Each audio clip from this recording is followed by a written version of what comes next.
사랑하는 가족 여러분, 화요일 아침 예배 아버지 앞에 올려드리겠습니다. 하나님 아버지 감사를 드립니다.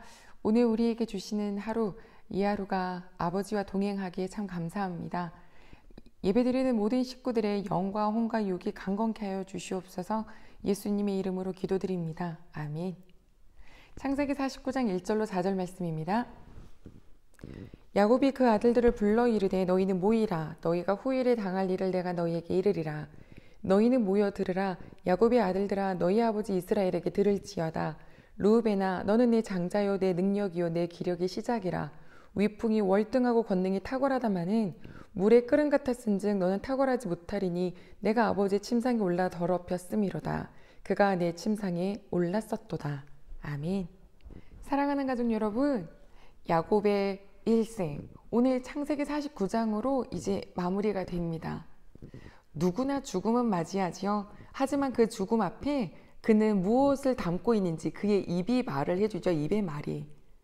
가족 여러분, 야곱은 붙잡는 자, 이렇게 스스로 살아보려고 애썼던 자로 시작했지만 하나님이 찜하시니까 그를 고치셔서 하나님이 전능하신 하나님이십니다 라고 여호와를 고백하며 살아가는 마지막 노년을 살게 해주셨어요.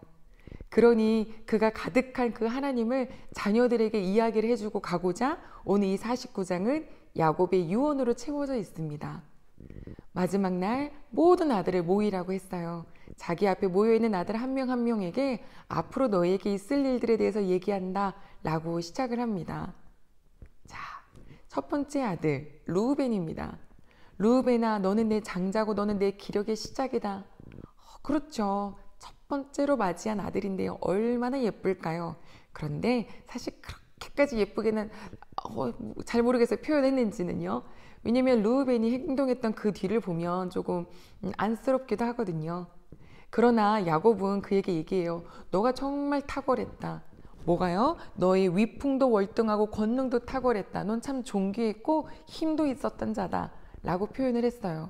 아버지에게서 이 얘기를 듣는데 르우벤이 참 감사했겠죠? 그런데 뒤이어 나오는 말이 있습니다. 너에게 있는 물의 끓음 같은 것 때문에 너의 탁월함이 사라진다. 무엇이 있었냐고요? 바로 야곱이 얘기해줘요. 너는 아버지의 침상을 더럽혔지. 너는 내 침상을 더럽혔어. 올라갔다 라고 나와요. 아버지의 침상을 올라가다? 이건 무슨 얘기인가? 창세기 35장에 보면 라헬이 죽는 장면이 나옵니다. 라헬이 베냐민을 낳다가 죽었죠. 그리고 그녀를 장사했는데 곧이어 나오는 말이 르우벤이 그 아버지의 첩 빌하에게 들어가 통침했다. 그 얘기를 이스라엘이 들었다라고 나왔어요. 빌하가 누구냐면 조금 전에 장사했었던 라헬의 여종이에요. 아니 그럼 이게 도대체 무슨 일인가? 왜 갑자기 이 시점에? 탈무드에 보면 이런 얘기가 있습니다. 탈무드에 보면 르우벤은 항상 어머니가 자기 어머니 레아가 받는 그 모습에 부당하다고 생각했대요. 그래서 그 레아의 경쟁자는 누구예요? 라헬이죠. 자기 이모지만. 그리고 라헬이 죽고 난 다음에는 누가 우리 어머니의 경쟁자가 될까? 빌하겠구나. 그녀의 여종이니까. 혹시 아버지의 사랑이 라헬에게 갔던 사랑이 빌하로 가지 않을까? 라고 하는 생각이 늘 있었다는 거예요. 그래서 그녀의 침상을 들어가면서 오히려 다시는 아버지가 그와 함께하지 못하도록 한 건 아닌가. 또는 그 빌하에게서 혹시 이렇게 또 사랑받으면서 또 다른 아들이 태어나고 그러면 또 빌하를 너무 또 사랑하니까 뭐 장자권이 또 바뀌고 혹 내가 아버지의 것을 먼저 차지해야겠다라고 하는 욕심은 아니었나 하는 연구들을 합니다. 르우벤의 심리를 그렇게 파악을 하고 있는데요. 1번이든 2번이 됐든 간에 일단 르우벤의 마음속에는 뭐가 있냐면 불안함이 있고 그리고 뭔가 불만이 있어요. 그것을 잘못된 방법으로 해결해 보려고 했던 거죠. 그런데 결과가 어떻게 됐나요? 그의 위풍의 당당함이, 그의 참 힘의 탁월함이 오히려 그가 했었던 그 순간적으로 있었던 그 일 때문에 그 탁월함은 사라지고 장자권까지 빼앗기게 됩니다. 탈락됐잖아요.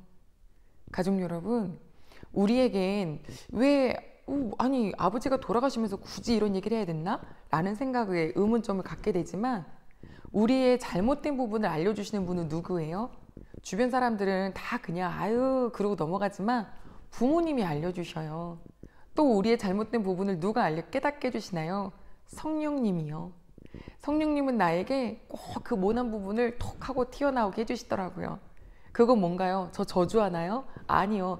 그거를 깨달아서 하나님께 말씀을 드리면서 회개하고 고침받으라고요. 요거 없어야 너가 더 행복한 삶을 사니까. 야곱이 딱 그 마음이 아닐까요? 루우벤아, 너가 물이 끓음같이 하는 것은 너의 탁월함을 상실케 하는 거란다. 그때 그 일을 기억해라 라고 하면서 루우벤에게 교훈을 주는 거겠죠. 만약에 저주라면 앞으로 12지파에도 빠져야죠. 그렇게 안 했거든요. 가족 여러분, 혹시 우리도 혹시 불안하고 막 염려되고 막 저거 욕심내서 막 저거 내가 가져가야 될 텐데 라고 하는 그런 생각 때문에 순간적으로 잘못된 방법을 선택하는 건 없을까요? 혹은 순간적인 욕망일 수도 있죠. 저 여인을 내가 취하고 싶은 욕망. 근데 여태까지 쌓아온 탁월함이 순식간에 와르르 무너지잖아요. 우리 귀한 가족 여러분들께 또 저에게 오늘 이 말씀을 주신 것은 물의 끓음 같구나. 입의 말의 조심, 선택의 조심. 그것이 너의 모든 것을 다 앗아갈 수도 있는 세상이 아니냐 라고 내게 주시는 말씀으로 듣는다면 그것이 참 은혜이고 지혜입니다. 자, 가족 여러분, 오늘 루우벤에게 주셨던 말처럼 오늘 우리에게도 하나님, 제가 나도 모르게 욕심으로 루우벤처럼 안 되겠어 하는 이런 모습 없게 해주시고 그 순간에 먼저 하나님께 기도할 수 있게 도와달라고. 그래서 내 속에서 또 이렇게 조금 어긋나는 거 드러나거든. 아유, 이것도 감사합니다. 깨닫게 해주셔서 하시면서 요거로 고쳐나갈 수 있는 저희가 되기를 소망합니다. 자, 그럼 둘째, 셋째, 시므온과 레위에게는 무슨 말씀을 했을까요? 내일 함께 살펴보죠. 기도합니다. 하나님 아버지, 감사를 드립니다. 마지막에 남길 수 있는 말, 이건 분명히 축복이 가득 담겨 있는 것일 겁니다. 아버지요, 우리에게 모난 부분을 톡 하고 건드릴 수 있는 건 나를 가장 사랑하는 분이시죠. 그래서 우리 하나님이 성령님 안에서 우리에게 늘 깨닫게 해주시는데 오늘도 저희들 하나님 말씀 안에서 부르르 떠는 인생이 아니라 말씀을 딱 부여잡고 한 걸음 한 걸음 묵묵히 걸어갈 수 있는 이 하루가 되도록 도와주세요. 예수님의 이름으로 기도드립니다. 아멘.